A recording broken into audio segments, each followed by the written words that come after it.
Rajasthan breaking news में आपका स्वागत है। खबरों के सबसे विश्वसनीय ठिकाने से मैं रमेश गांधी। राम लक्ष्मण की जोड़ी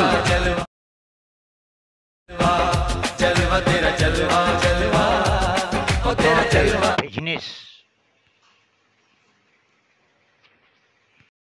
बिहार के राज्यपाल आरिफ खान मोहम्मद साहब से साक्षात्कार लेते हुए, कभी गुना में रहा था हमारा जलवा, फिर माँ चंबल की गोद कोटा में रहा हमारा जलवा। राजस्थान सूबे में हमने प्रगति, उन्नति और व्यवहारता के गाढ़े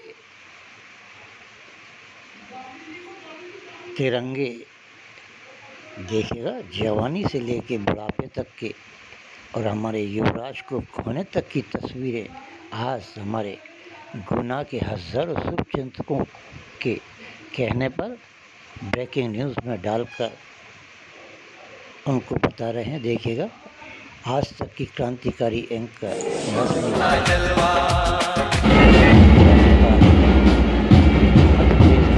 राजस्थान के राज्यपाल से हमारे क्या नाते थे।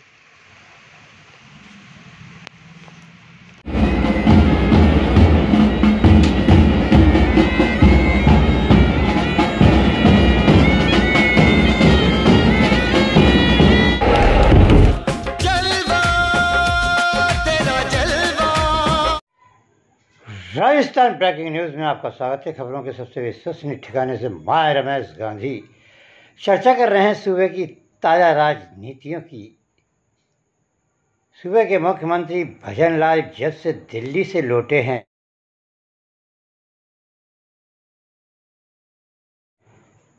तो सूबे में मंत्रिमंडल के विस्तार का भूचाल सा आ गया है और भारतीय जनता पार्टी के कई विधायक टकटकी लगाए बैठे हैं कि कब मुख्यमंत्री का फोन आए और कब मंत्रिमंडल का विस्तार शुरू हो जाए। मुख्यमंत्री भजन लाल ने दिल्ली में अमित शाह और अन्य कई महत्वपूर्ण मंत्रियों से गुफ्तगू की है, मंत्रणा की है, और उसके बाद अंतिम दौर में उन्होंने आरएसएस के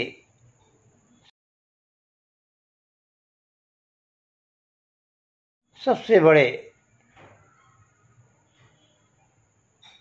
प्रौधा संतोष जी से भी चर्चा की है।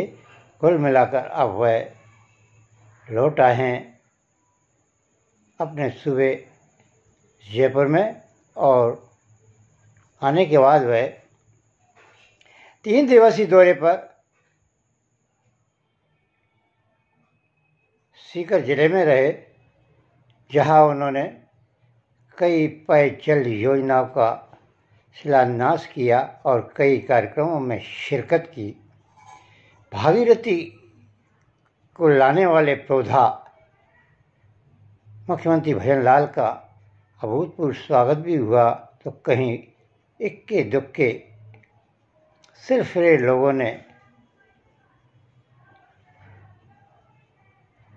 काला रुमाल लहराया। जहां एक और मुख्यमंत्री भजन लाल आज राजस्थान सूबे के सबसे कद्दावर नेता और शेर साधवाद के विधायक राजेंद्र राठौर के जन्म दिवस में उस मंच पर शिरकत कर रहे हैं।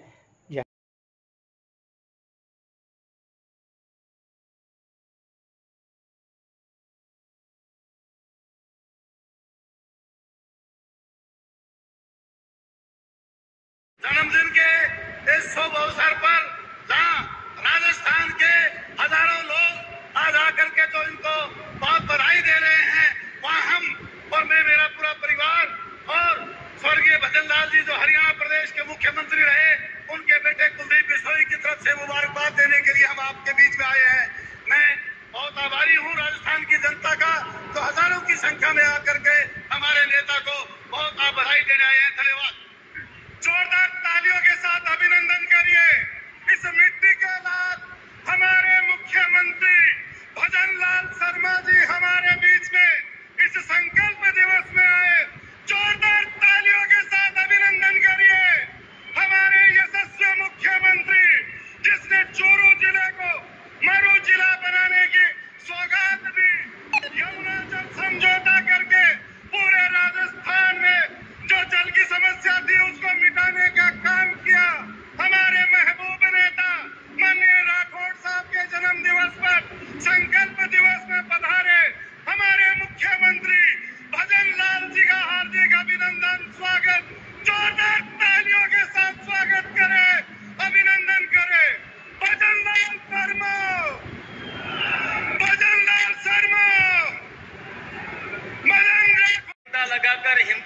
में, विकास में जो अपना योगदान दे रहे हैं आदरणीय अर्जुन राम जी मेघवाल साहब, आज जिनका जन्मदिन है,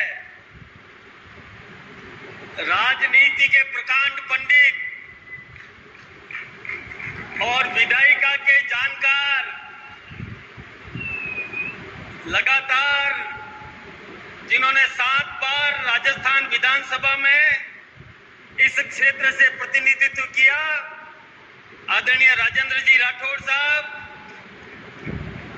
बेटा होकर के दोनों हाथों से उनको अभिनंदन देने का काम करें, शुभकामना दे। पीछे वाले खड़े होकर राठौड़ साहब का तो शुभकामना देने का काम करें, जैसे और मेहनत के साथ और परिश्रम के साथ जन सेवा का काम करते रहे, क्योंकि उनका पूरा जीवन जन सेवा और राष्ट्र सेवा के लिए समर्पित है।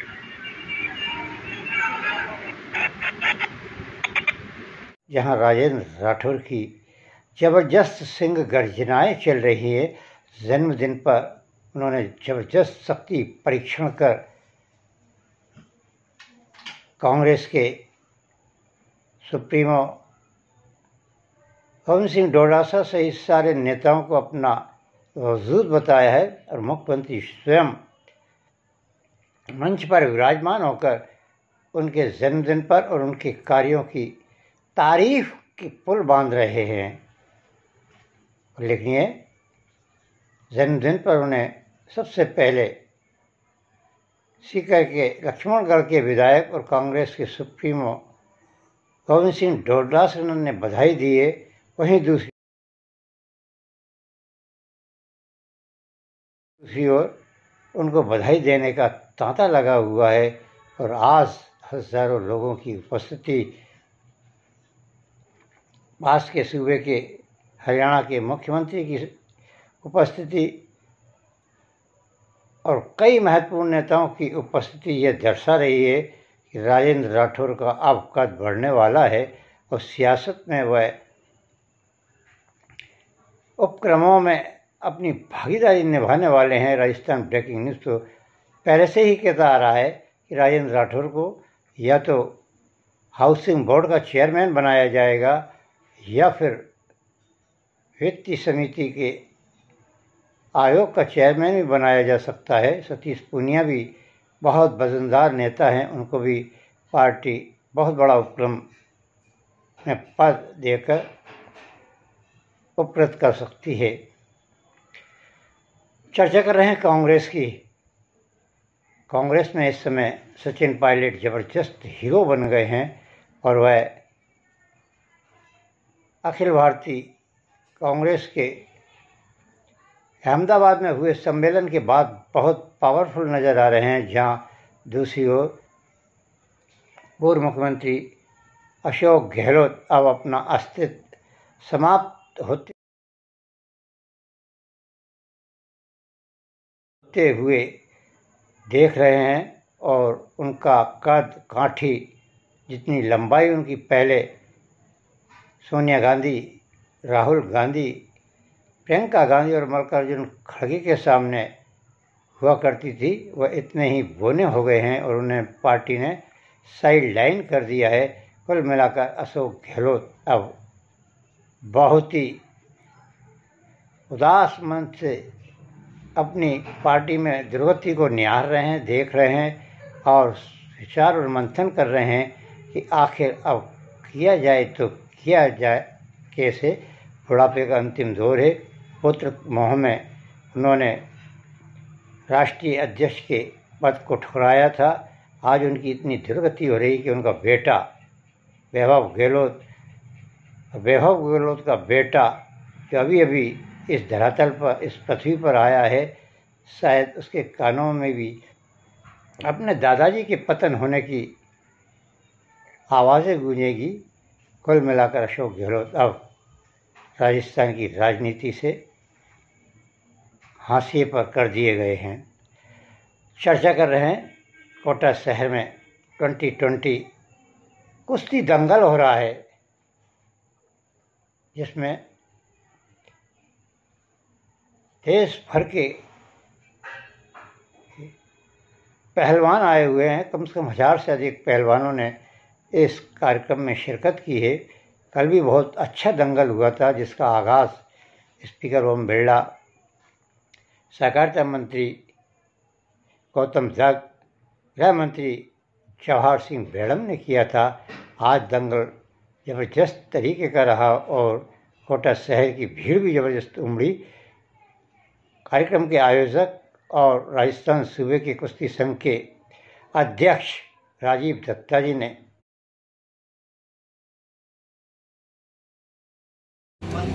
गाड़ी जी को दिलाओ पहले फोन करो। क्या हाल है?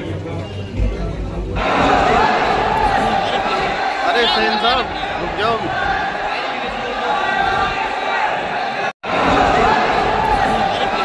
अरे सैन साहब रुक जाओ। दिन रात एक कर राजस्थान में जो कुश्ती हाशिए पर चली गई थी उसको फिर जिंदा कर दिया है। और अब कोटा में हुए दंगल से सारे देश में ये संदेश जा रहा है कि आने वाले ओलंपिक में राजस्थान सूबे से अच्छे पहलवान उभरेंगे और स्वर्ण या रजत पदक लाएंगे, जिससे राजस्थान का नाम देश विदेशों में गौरवान्वित होगा। वह रिटायर्ड पहलवानों के लिए भी चिंतित हैं। उन्होंने गृह मंत्री से ये आश्वासन दिलवाया है कि रिटायर्ड पहलवान जो आर्थिक तंगी से जूझ रहे हैं, परेशान हाल हैं, उनको अब सरकार 10,000 रुपये प्रति माह का स्टाइफंड या उनको पेंशन के रूप में देगी, जिससे वह उनका परिवार और वह स्वयं खर्च चला सकें। चर्चा कर रहे हैं कोटा शहर की। कोटा शहर, जैसा कि हम निरंतर कहते आ रहे हैं, चोरों के हवाले हो चुका है। कोटा शहर में चोरियों की बाढ़ ज़बरदस्त आ रही है, लेकिन पुलिस महकमे के आला अफसर, पुलिस कप्तान रोकने का पूरा प्रयास करते हैं, लेकिन कुछ पुलिस के आला अफसर और कुछ पुलिसकर्मी चोरों से, बदमाशों से, भू माफियाओं से, शराब तस्करों से मिले हुए हैं। उसी का परिणाम है कि कोटा शहर चाकूबाजी के हवाले हो गया है, कोटा शहर गुंडागर्दी के हवाले हो गया है, कोटा शहर चोरों के हवाले हो गया है, क्योंकि चोरियां ज़बरदस्त तरीके की हो रही है।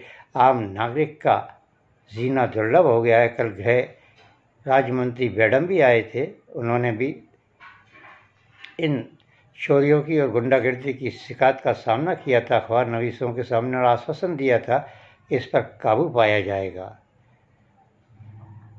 कल ही बीती रात जवाहर नगर में एक सूने मकान में कुछ चोरों ने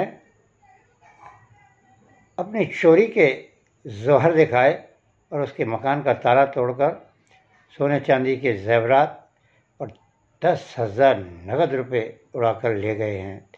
कुल मिलाकर कोटा शहर में ये वारदातें हो रही हैं, जहां स्पीकर ओम बिरला का विधानसभा और संसदीय क्षेत्र है, वह कुछ नहीं कर पा रहे हैं, और दूसरी ओर पुलिस के आला अफसर रात दिन लगे हैं, लेकिन वह अपराधों पर नियंत्रण नहीं कर पा रहे हैं।